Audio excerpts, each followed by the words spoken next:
Darren, let's talk about the University of Liverpool. I'm sure it's an excellent seat of education, but, tell us more. Yeah, so there's a student accommodation block, or there was a student accommodation block named Gladstone Hall after William Gladstone, former Prime Minister. And a group of students and activists have digged through the archives, gone trawling through with that sort of modern tradition of looking to cancel someone by things that they've said and going through the archives like an archaeologist would.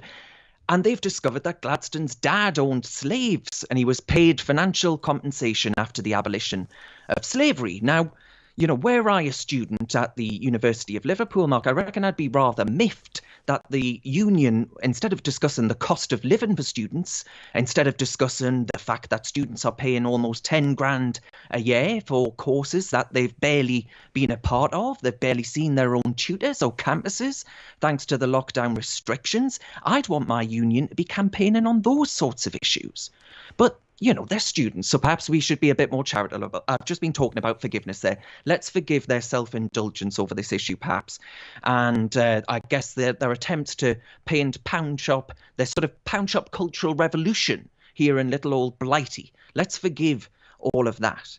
But what I won't forgive, what I sort of want to highlight to listeners tonight is that no one will survive if we retroactively apply the moral standards of the day to the figures of the past.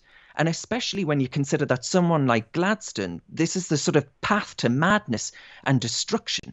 He personally opposed slavery over the course of his life. He gradually got to that position. He named the abolition of slavery as one of the 10 greatest achievements of the previous 60 years. Totally.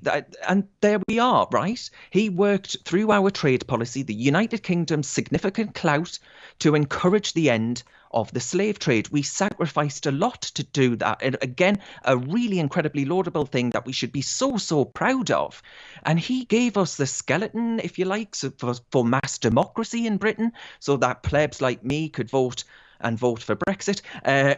Perhaps I won't say that to the Remainers. You are not. You're an elite voter. I think you should get a VIP vote. Yeah, I think Darren Grimes should have like 5 votes because you're so wise. Do you know what? Nick Clegg said this. Nick Clegg said he said young people's votes should count twice. So there we are, Mark. I think you're onto something. Nick Clegg agrees.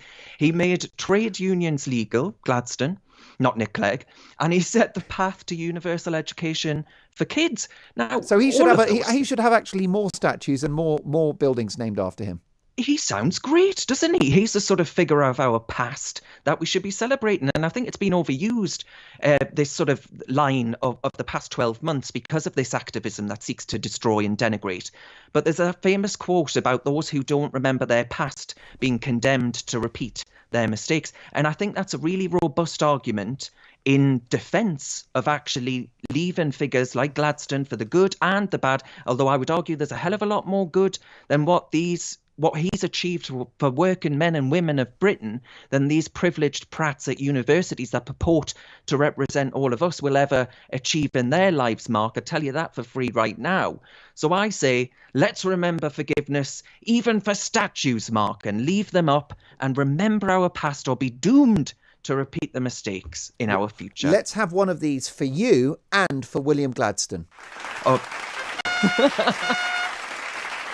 Very, very well deserved. You can watch Darren Grimes on his fantastic channel. It's called Reason UK. It's on YouTube. He's got many, many subscribers, and you'll find out why if you give it a watch.